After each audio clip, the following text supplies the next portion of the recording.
Brian Jennings is awesome.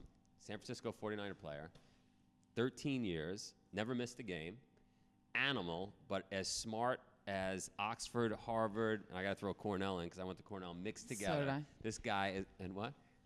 Wow. Let anyone in now. As smart as hell. And looks like he was grown here. And he looks like he was grown in Iceland. We got Yancey in the house. He's a brand new, what do we call ourselves, by the way? We are panelists. We are the pod people. Pod people. Pod mates, like He's a new pod mate. together. We know Become you. Deer Walker. Yeah, you're an analyst. We know you what? It's got to be a decade now.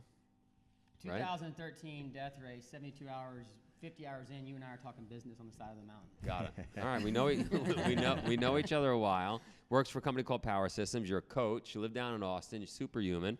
Seffer thinks you're a deer tracker. But we're gonna do some fun stuff here. Tell us what you think of Brian Jennings when we come back out of this. Cool. All right, let's do it. Let's watch and learn.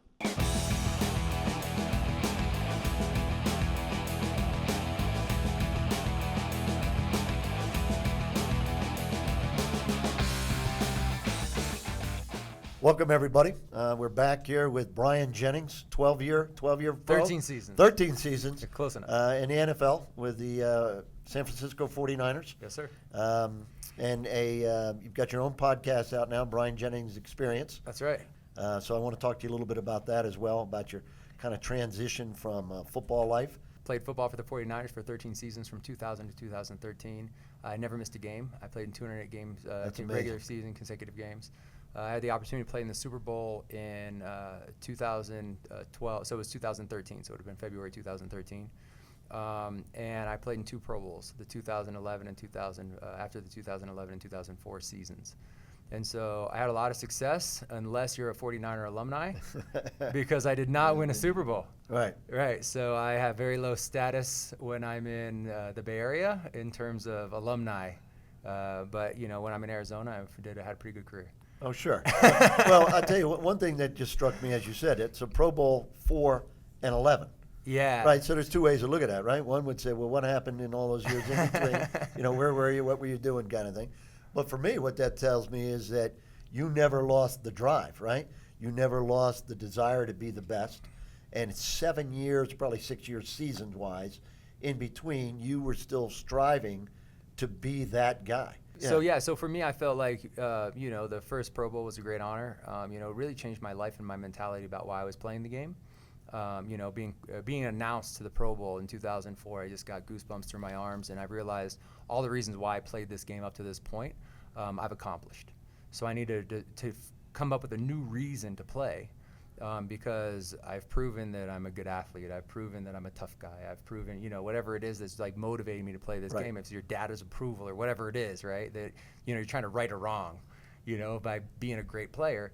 All that stuff I had accomplished, so I needed to find a new reason to play. And then when I had the opportunity to play in the 2011 Pro Bowl, I felt like that kind of validated the first one, right? So I was just like, yeah, like a 2-time Pro Bowler, right? And there was a gap between, so it was like I was good for a long time. And so like that's the way I've always looked at it. Within Spartan, you know, the object is what's the next challenge, right?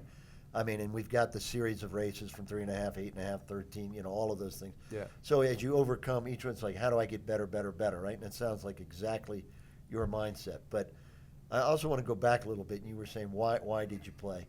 Obviously, you've had the physical tools. You were probably one of the bigger kids in school your whole life growing up. I would say I was always medium, you know, top were you third. really? Well, I would say I would be in the bottom 1 percentile then if you're medium.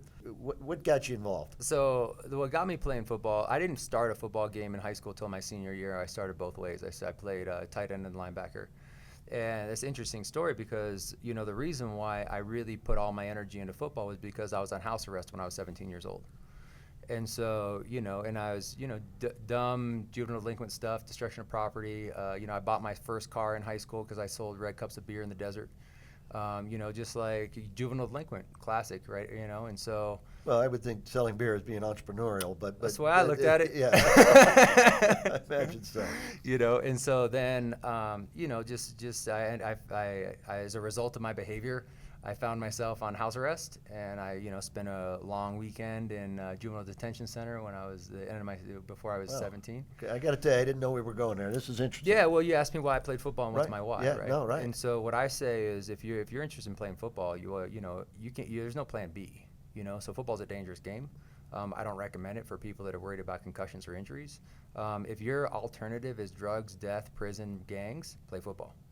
If your alternative is, chess club and tennis, and if you live in a gated community, maybe pass on football. Yeah, but You know. but you were obviously must have been just a teenage phase, whatever. But you're obviously a very bright guy.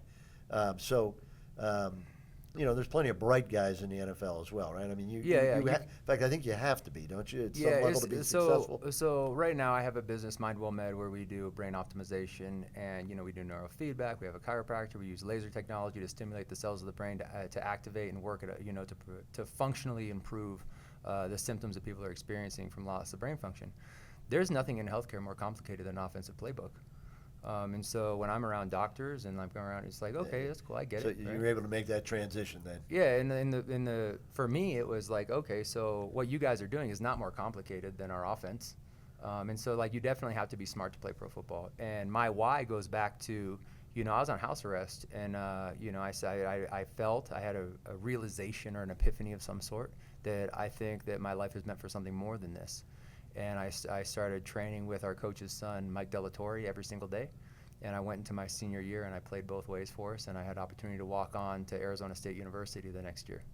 That changed your life right from Changed there. my life. So you can't tell me miracles don't happen. I went from 7 years, from house arrest to walking on to Arizona State to getting a scholarship to being drafted by the 49ers to the Pro Bowl. 7 years I went from house arrest to the Pro Bowl, Wow. having never started a football game. Well, So miracles happen. Well, they do, and I'll tell you, a friend of both of ours, obviously, Colleen, she said, yeah, you two would get along, and I think maybe some of that is, when I was a young man, arrested a few times for getting into fights and all of those kinds of things too, right? And something always has to happen. Somebody either intervenes, somebody recognizes potential, something again. There's a crystallizing event, right? And that drives you in a different direction, so. But I'm kind of curious too when you talk about your business or your practice, if you will, the transition. I also I know you speak American Dream University, which is another organization that we both kind of have shared. Wonderful organization that helps vets through the transition. I think Steve Young said at one point that when you leave the NFL, it's like a cliff you fall off of. And another way of saying it is athletes are the only people that die twice. So you spend your whole life building this identity and this life as an athlete, and then at some point it goes away. So Michael Jordan's a failed athlete, Brett Favre's a failed athlete, Steve Young's a failed athlete, I'm a failed athlete. So at some point, no matter how much time, energy, and effort you put into being an athlete, whether it's in 6th grade, high school, college, pro, Hall of Fame, at some point it's taken away. Right. And you need to figure out who you are. And so that can be a really challenging transition for everyone. And it reminds me a little bit about, an American Dream U is, the transition out of the military. And, you're special. So basically, I'm specialized with a gift of, that I put 10,000 hours into over and over again of snapping a football accurately. And there's no use for that outside of the world that I came from, right? So no one's hiring me. There's no company saying, hey, we could use a long snapper in the office. And so none of my skills transfer. But all of the experience, the wisdom, and the insight, that all transfers.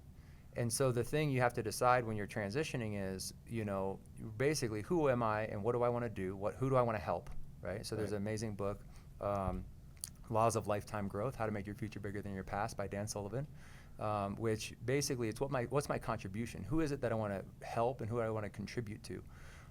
And so my ability to make a contribution has grown since I left the NFL. So as a teammate, I could help the people in my meeting room, right? The people on my side of my ball, the two people in my locker room, and some of my coaches. And that was and I could entertain fans.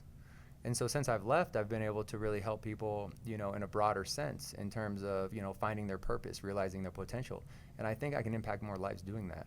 And so for me, it's a big piece of transition is, what's your why, who are you, and who you want to help next. And then, so that's a huge piece of, the transition is really finding out, and then what are you going to leave behind? So for me, football was a beautiful gift for me because when I was in high school on house arrest, violence was everywhere in my life. It was at home, it was in the street, it was at school, it was at lunch. Violence was everywhere. And what football did was it put violence in a place. So there's a 6-foot line around the field, and violence was in that place. Right. Socially acceptable box. Right, socially acceptable place in this era to display my kill you stuff, right? In like the civilian version of that. Right. And so then when I left the game, I'd leave the violence there. And so I think when you're transitioning, you have to decide what you're going to bring with you and what you're going to leave behind. And so for me, I decided I was going to bring the wisdom, the experience, and the relationships, and I was going to leave the violence. And I was going to figure out who and what I am and who I'm going to help next. So that to me is really what, transitioning, it gives you an opportunity to transition and be successful and make a massive contribution. As a veteran, I thank you for that contribution that you are making when you speak to them, because I think everything you just touched on, obviously translates to military guys as well. Yeah, you're deployed, you're doing things, you're in charge of men, you're in combat, you come home, you may struggle trying to find a job, or just even talk to people to understand what it is that you have done, right? There's as you talked about, this cliff, right? There's a separation. When I heard you speak yesterday and now speaking now, training in motivational speaking, I mean, your presentation yesterday was polished. High praise, so I appreciate it. So my Toastmasters Club will be Okay. proud of me. All right. So so I feel like, if you're looking at what you want to do in your life and finding your passion, I think you have to look at the people you admire. And one of the things that I've always really been captivated by is live performance, and specifically speaking. So I love a great speech. I'm a sucker for a great speech. And I've always just been so captivated by whether it's a head coach or whether it's a politician or whether it's a military person, and like in movies, right? The great speech, Right. And so for me, that's always been something that I've really been inspired by. And I've always imagined myself, even like growing up going to church, I always imagined myself as the person behind the microphone. And so and when I watched sporting events, when I was a kid watching the Olympics, I always imagined myself in the event. So I never imagined myself as the coach. I never imagined myself as in the audience. I always imagined myself as the participant. And then even like watching war movies and things like that, I always imagined myself in the fight. As the hero. Yeah. Well, hopefully. Yeah. Right. And so then that's where, so for me, I feel like as far as speaking is concerned, I've always felt like, I think there's a lot of great wisdom that you can learn from sports, and then from life experience, so I've had the opportunity to experience some tragedy in my life. I went through about 18 months of crisis with the death of Pat Tillman. Okay. 2 weeks later, a friend of mine committed suicide in his parents' living room. So I asked a big question. What's the meaning of life? And then the next fall, we went 2-14, which means everyone fired, so you got to look for a new job. Fortunately, I ended up, keeping my job, but I was one of the few. That next spring, my brother got divorced, which was, a matter of a big deal. And my parents went bankrupt, and then my friend Brandon Faulkner got shot in the face leaving a nightclub. So there was all of a sudden, real life hit me. Yeah, hard. And I had to ask big questions. And I realized, the things that I thought to be true aren't true. And I had to figure out, okay, what is true? And I started reading books. I became a recluse for a few years, and I read hundreds of books to figure out what is the meaning of life, and what's the meaning of life to me. And the reason why I bring that up is because when you talk about me speaking, reading those books gave me the words. And so before I had the feelings and maybe the insight, and I feel like I've always been downloaded information in terms of insight. Whether I'm dreaming or whether, even in sports, I've always just known what was going to happen and what to do. And it's not because I'm smart. It's just I'm downloaded information. I have these insights or this intuition that just gives me tips. And I've always believed it and acted on it. And what reading those books gave me was language. And that's the thing, that's the gap that I would say is set me free in a lot of ways, is I have these thoughts, these feelings, and these emotions and these experiences. And now I can articulate them because I have the language. And what I've done in the last 4 years is I've read dozens and dozens of business books. So when I do speak to professional people, I can organize my speeches in a way that they can receive the information. Yeah. So I appreciate you giving me, I can take it as high praise that you enjoyed my speech yesterday. It was very good. But that's a passion of mine, is, speaking, doing corporate events. We just launched our our podcast. So learning how to interview is kind of my next, so I've always been interviewed. So before we're going to take a break here in a couple seconds, and then ask you for some lessons to transfer. Although you've really hit some. So when you were talking about that you had intuition, right, and knowing what to do. If you just could kind of relay this story that you told yesterday about knowing with protecting the punter, you know, I mean, and why you thought that was important and why you had to kind of take that action, but how you intuitively knew that was the right thing to do. When many people would think, you know, starting a fight is not a good idea. Yeah, so you want to do that now or after the break? Okay, we'll do it after the break. Perfect. Hey Spartans, it's Marion coming out from behind the camera. If you listen to the podcast, you know that Spartan is more than just a race. Obviously, we're mindset, we're nutrition, we're a way of thinking, a way of being, and that's what we talk about here every week. But you might not know that there are other places to find out that kind of information about the Spartan lifestyle. So I have invited Tom Hennel to talk to us. So Tom, what's going on at Life this week? Well, there's a lot going on, Marion. So with Valentine's Day coming up, we've got a whole series on Spartan love with Spartan couples sharing their stories. Are there distinctive things about Spartan love or things that Spartans know that, you know, make relationships work better? There are, and I'm going to make you read the stories to find out those things. The other category that's really gotten some traction this past week has been nutrition. You know, specifically 5 foods you should eat to beat inflammation. And then the story I want to talk about with you today is from our own CEO and founder, Joe DeSena, 5 ways to kill your cold. Because I know you've got a sick kid at home. This is cold and flu season. Joe gives his advice on the 5 ways to kill your cold. So what should I eat, or how do I kill my cold? I know one of Joe's cures, so let's see if it's the same one. Is it onion soup? It's to just eat an entire raw clove of garlic, which is pretty tough on the stomach. In the article, his ways to kill your cold are a little more traditional than that. Stick to soup, he says. Fast. Sometimes you don't need to feed your body. Sometimes it's better off just to give your body a rest. Move. Always keep your body kind of moving.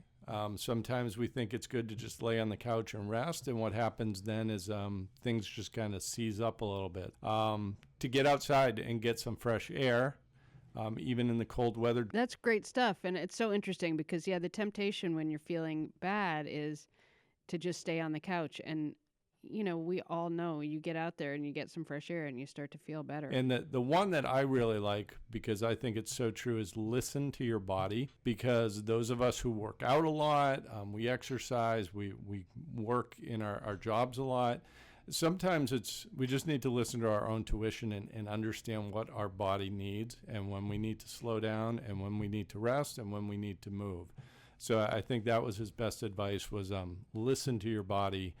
It knows what it needs. Well, thanks, Tom. Was there anything else you wanted to tell us about this week? I think that's about it for this week. I mean, every day we've got new content going up, great stories. Obviously, our consistent training, workout of the day, and our food of the week are there regularly, as well as that's the place to find the podcast, in addition to iTunes and YouTube. So everything Spartan can be found on life.spartan.com. Perfect. I was going to ask you for the URL, but I don't have to. So we'll see you next week. That sounds great. Thanks, Marion. All right. Thanks, Tom.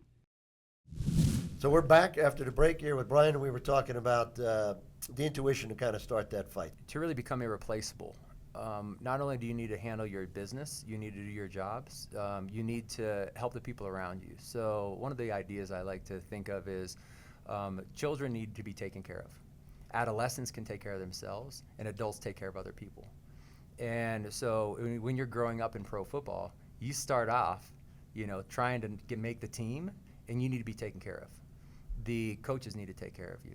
The players need to take care of you. The organization needs to take care of you. And that's where a lot of high draft picks get in trouble, is because they're asked to win games before they're ready. They need to be taken care of. And then second is, I can carry my own weight, right? Not only I can carry my own weight. I can do my job, right? So you're an adolescent in the game. And then the next piece is, I can take care of the people around me. So what happened my first 3 years was, I was brought to the San Francisco 49ers with all their great players from the 90s were still in the organization. Bill Walsh, McVay, McPherson were in the front office. I was sitting next to T.O. Jerry Rice was sitting behind me. Ken Norton Jr. was, as a linebacker. Our legendary offensive line was in the room. And there's a certain way you handled your business. Step one, know your stuff. If you don't know your stuff, we can't use you. And so, I think it takes about a year to learn the offense. I think it takes about a year to learn defenses, and I think it takes about a year to learn situations. So going into my third year, I realized I was basically getting a handle on how this game works. And what I mean by that is why guys were coming and going off the team. And so a big problem for us at that time was our punters weren't able to punt the ball effectively. They were having mishits. They'd hit 15, 20-yard punts. They weren't good holders on field goal. So we were going through a lot of specialists. And then we brought Andy Lee into our organization. And Andy Lee could flat out, had a good leg, could hit the ball.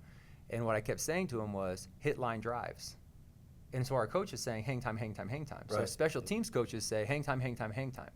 And so punters that hit hang time, hang time, hang time balls, their miss hits go 25 yards because there's such a small window that you can't miss. And in Candlestick, if you hit a ball with the wind and the elements, right? So it's real heavy air, it's swirling winds. And so if you hit a hang time ball, even a good ball, on a calm day, Can get caught. the punter's going to field it. Yeah. He's going to field it himself. It's coming back to him. And so what I saw after a couple of years was, wow, these punters they're doing what they're coached to do, and it's getting them fired. So what I started telling guys was hit line drives. And Andy, basically the first couple of preseason games, fielded a couple of his own punts. And I said, hey, dude, you might want to start hitting some line drives. And so he's like, screw it, right? There's a screw it moment in everybody's life, right? Yep. So it's like, Throw caution to the wind right, and just do what you right. want. I'm fired anyway. Right. Right. I'm, whatever. Right. You're free. Right. You're free. Right. I've realized my worst fear. I'm free to be successful. Right. And so he just started pounding line drives, and they were going 40, 50 yards, 60 yards sometimes. And everyone's like, whoa, who's this guy? And then there was a second element. So the second element was he kept talking off the field like he was going to be out of the league any minute. I was so confused because he had these amazing balls on game day. But no confidence. No confidence. And so it took me about a year to figure out he's physically scared of being injured, of the guys. It's such a fast game, right? There's in the NFL, if it's not blocked, you had room. So proximity changes. So in college, you're standing there. There's nobody within you in 4 yards. And so what I realized was his confidence and his punting in his future is at risk because he's concerned for his physical safety. So it took me a while to figure that out, about a year. And so then the next year during practice, a teammate of ours during a drill ran into our punter. And what I learned from our offensive line is when someone runs into your quarterback, you attack that person, right? So I learned that, right? My first couple years, I learned from the veterans, how does it work? You take care of the moneymaker. Right. So on offense, it's the quarterback. On field goal, it's the kicker. On punter, it's the punter. He's your guy. And so I was so happy that he got run into because I turned and ran and speared this guy right in the back, right, and started punching him, right. And all of his guys run. The defense comes and hits him, knocks me off, and some of the offensive guys come and knock those guys off, and I'm threw his helmet across the field, and it's a huge melee, show. Right, disaster. Right, I'm kicked out of practice. He's kicked out of practice. Right, everything's a disaster. Everyone's blowing their whistles or going nuts. And I've never been so happy in my life. Well, you're happy now retelling it. Oh, I it's don't know the how many best. years ago. I was going to say, for those that are on iTunes, you can hear it in his voice. For those of you on YouTube, you can actually see you're gleaming as you're telling the story, right? Because what was I telling my kicker? Right. What was I telling Andy? To have the confidence that you guys were with him. I've got you. Yeah, your teammate. I've got you. I'm You're your part dog. of us. I'm your dog. Right. Right. So I've got you. If anybody bumps you, if anyone looks at you funny, and I didn't tell this yesterday, but the next year, our kicker and punter were in the locker room, and a couple of rookies walked by, and they kicked their shoes as they were walking by. I was so happy. So I ran over there and said, "Hey, come here. You see these guys right here? That's Joe Nedney. He's been in the NFL 12 years. How long you been in the NFL? Yeah, what, 3 practices? Right. See your steel locker right here? That's not going to be here in 3 weeks. See this guy right here? That's Andy Lee. He went to Pro Bowl last year. Who are you again? See these shoes? Put them back." And they're like, "Dude, calm down." I'm not calming down. It's not a calm down situation. You calm down. Get yourself in order. They put their shoes back, and I said, "One more thing. This hallway's off limits for you. Go around." So what was I telling Andy and Joe? Yeah. I've got you. Right. I've got you. Yeah. All you need to do is kick the ball. It's your job. That's right, it. We'll take care of the rest. I've got you. Listen, I tell you, as a fan, I'm glad you're saying all this because, for years and years and years and years since I've been watching football, the announcers are, oh, that's the kicker. Those kickers, they're in a different place. They're in a different head. They're different guys. They're really not football players, X, Y, Z. And I'm thinking, except for almost every game is won by one. Except for every game that gets lost is probably going to be lost by a kicker as well, right?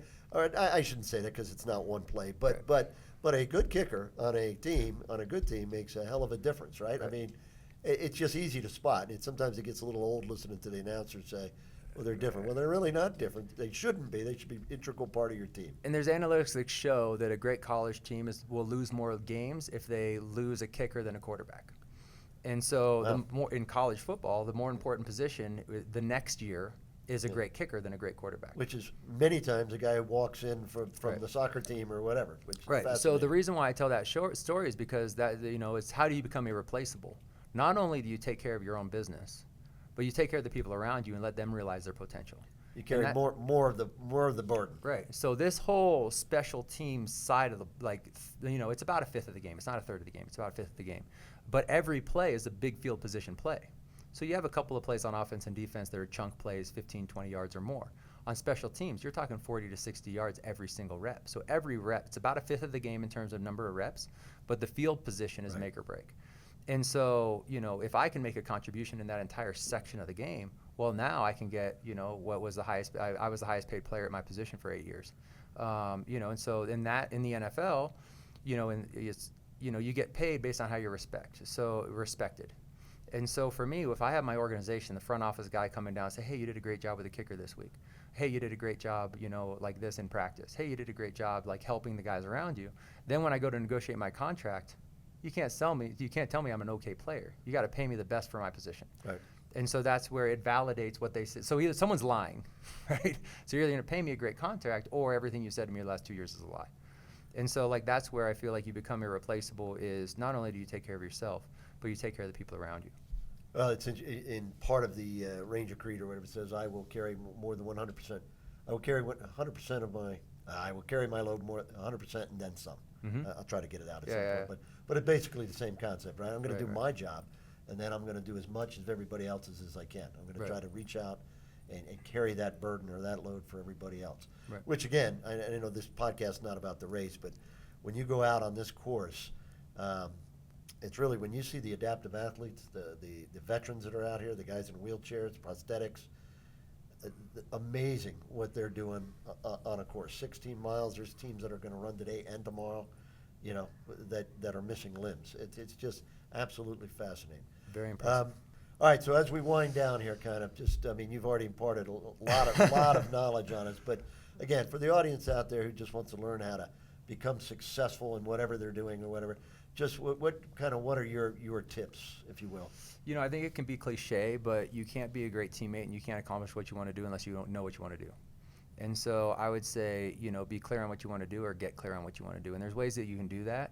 I believe, I'm more spiritual than I am, anything else. And so if you have to figure out who and what you are and what you were designed to do, I think it's a spiritual journey. And so then I would say, mastery in one category. I would say that's so that's the biggest thing to make the biggest impact is at some point you have to pick a thing and be great at it. Put 10,000 hours into mastery. Right. And then really the next piece is finding hacks to be efficient. And so for me, right now in my current situation of, I have 2 businesses, I live in Arizona, I have a kid, I have a wife and 3 children. I have a lot going on. I speak at corporate events, I podcast. So one of my hacks for learning is audiobooks. And so there's always ways of being more efficient. So when I played, my hack was the ARP wave in terms of recovery. So I slept with it so I could recover while I was sleeping. And so just finding hacks, I would say would be the big secret in whatever you want to do, whether it's physical, your body's electric. I think there's, whether it's the ARP wave or neurofeedback or laser technology, or beamer mat, there's ways that you can get your body to work better, faster. And then on the other side, in terms of intellect and learning, there's ways that you can get your mind and your brain to work better and you can overcome injuries, whether it's neurofeedback, chiropractic, laser, There's things that I've done my whole life in terms of hyper learning. And so one of my goals right now that I haven't implemented is speed reading.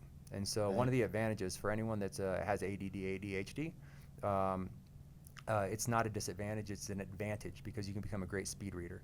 So go into a speed reading class.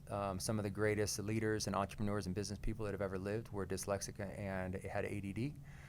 So just because at elementary school they said you were a problem, like me. Right. So when I was in 6th grade, my teacher said, "You're not the type of kid that goes to college." Right. And so I was like, well, I went and filled out the paperwork anyway. And so, so if you have ADD, ADHD, not only, as long as you can manage it and socially, right, it doesn't affect your relationships, it can be a huge advantage. Learn to speed read. So that's one of the next things that, I'm looking at, speed reading courses. Well, I think you'll take that up pretty easily. I think you will. My son has taken a course in that, and he reads prodigiously. But yeah, I don't. Because how can you get more efficient, right? And then finding mentors, So I would say whether it's in business, a strategic coach, or Dan Sullivan, and you have EO, and you have all these different organizations. Joe Polish is the right. So you have finding mentors and people that can coach you in order to make a big difference in the field that you've chosen. So for me, when I was playing, I had a chiropractor, I had a trainer, I had like a massage therapist. I had these people that I spent my own time and money on in order to take my game to the next level. And so nobody's going to do it for you. You have to take it upon yourself. You have to extreme ownership, right? And so then you have to spend your own time on it. You have to spend your own money on it, and then you're free. Nobody owns you if you do it on your own time with your own money. Well, it's fascinating. No, seriously. I think you're an extraordinarily deep guy, and I think that the audience can take many different tips from what you just said. So they can parse that, and I've never heard the speed reading associated with ADHD like that. So that's fascinating. But before we go, the one thing we kind of always ask people, and I'd be fascinated to hear your answer, is your favorite exercise. My favorite exercise? Yeah. So right now, ice plunge. Ice plunge? I've been ice plunging for about a year, changed my life. So How long do you stay in? It depends on the temperature of the water. So we get about 1,000 pounds of ice delivered at our office about once a week. We have the Rubbermaid 100-gallon tubs. We put 500 pounds of ice in each of them. The water gets below 30 degrees, and on those I do 3 sets of 3 minutes. I burned my fingers a little bit, my fingertips, last week because I left my fingers under the water the whole time in the ice. So I either have to keep them low in the water or out of the water for a few weeks until my feeling comes back in my fingertips. It's just game changer. When the water is about 50 degrees, I'll just do 20 minutes straight. And that does what? Recuperation or reduces calories? Reduces inflammation. Okay. So I do chin down. I try to get the back of my head and neck is where I've had a lot of injuries with concussions and head trauma. And so basically it drives out inflammation. It balances your hormones. It gives you massive amounts of energy. One of my other hacks is how do you get energy without, we actually have a podcast that we just released last week, Energy, how do you get energy without food? And there's a lot of ways that you can do that. People are too food dependent. And so one of the things, and so it gives you massive energy, right, in terms of your nervous system. And so it's absolutely a hack especially if you're training, you need to recover and you need to train the next day. If you ice plunge every day, you'll be able to out-train everybody you know. Well, I'll tell you, most people just say yoga. So, again, fascinating answer. I want to thank you for coming on. Yeah, my pleasure. My pleasure. Thank you for having me. All right, and we're out here. That's Spartan Up Podcast. Thanks. Incredible guy. Joe, one thing you didn't even mention, how do you overlook this? 3-time Pro Bowler. So this guy has it all. But I sort of eavesdropped on him.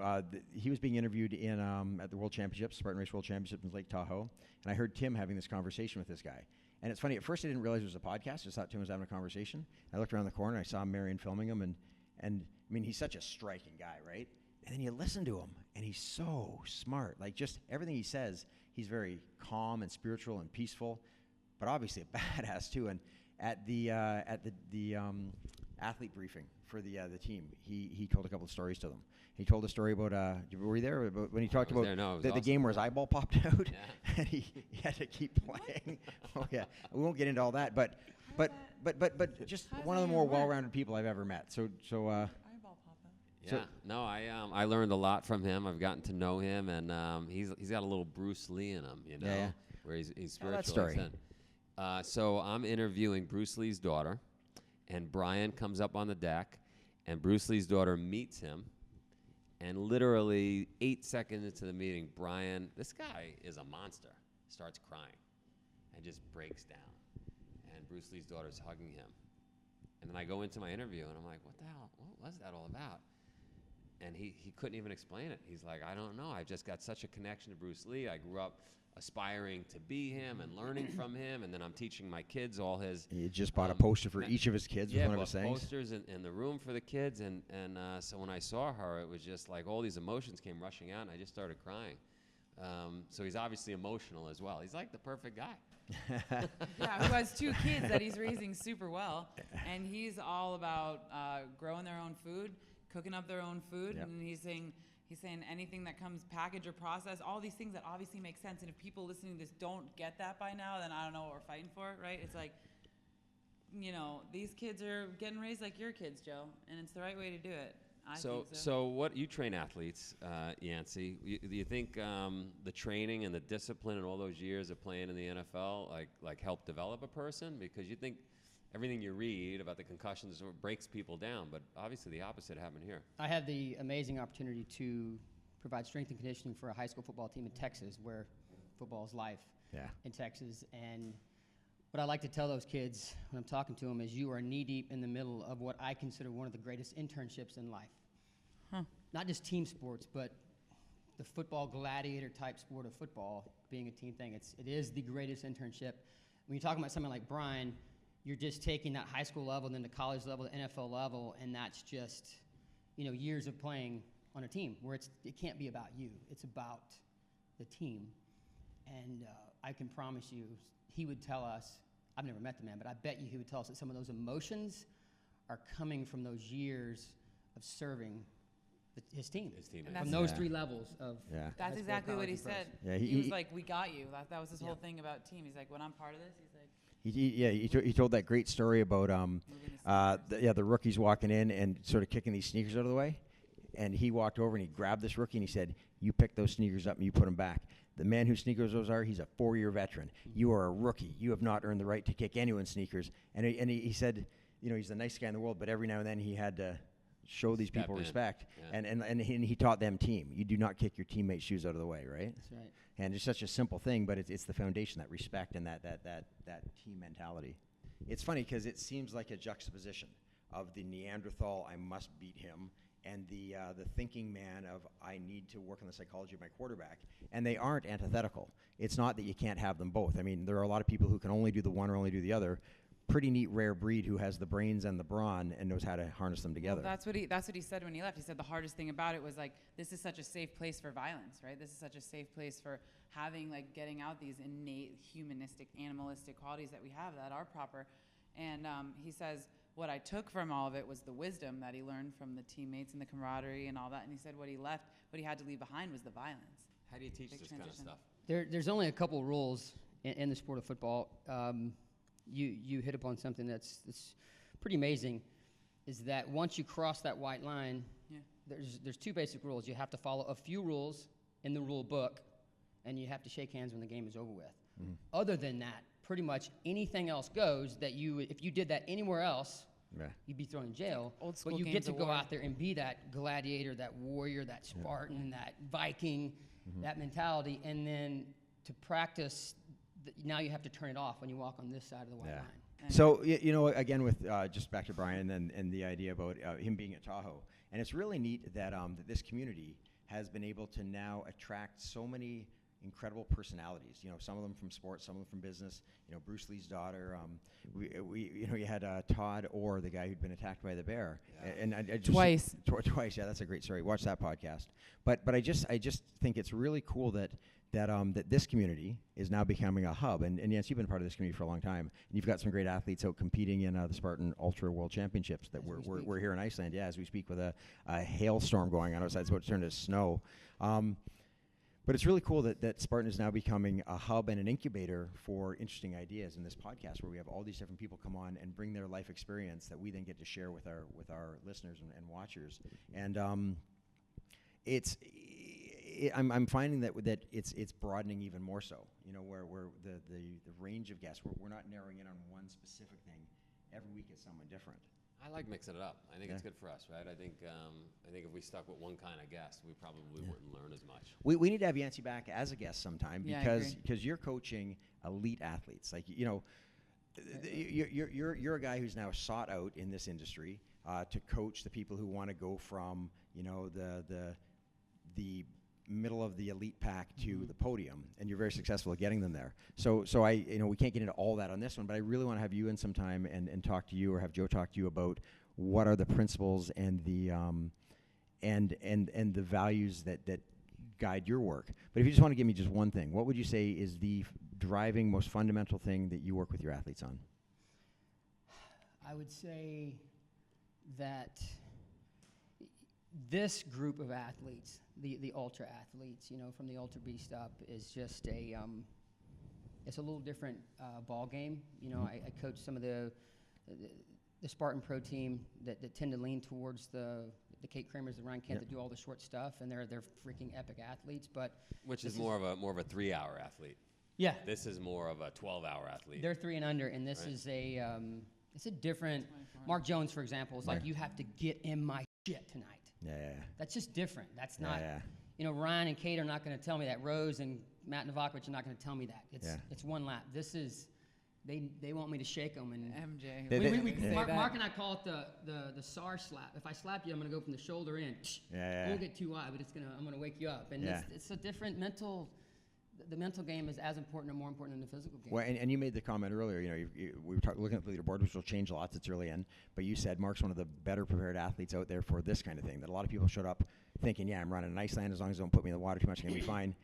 And a lot of people didn't show up ready to deal with the brutal conditions that tonight's going to be. I can tell you some of the things that Mark and the Killian types have been through. They're in a good spot. They're in a good spot mentally. Would you think a guy like Brian Jennings would be able to do something like this? NFL player?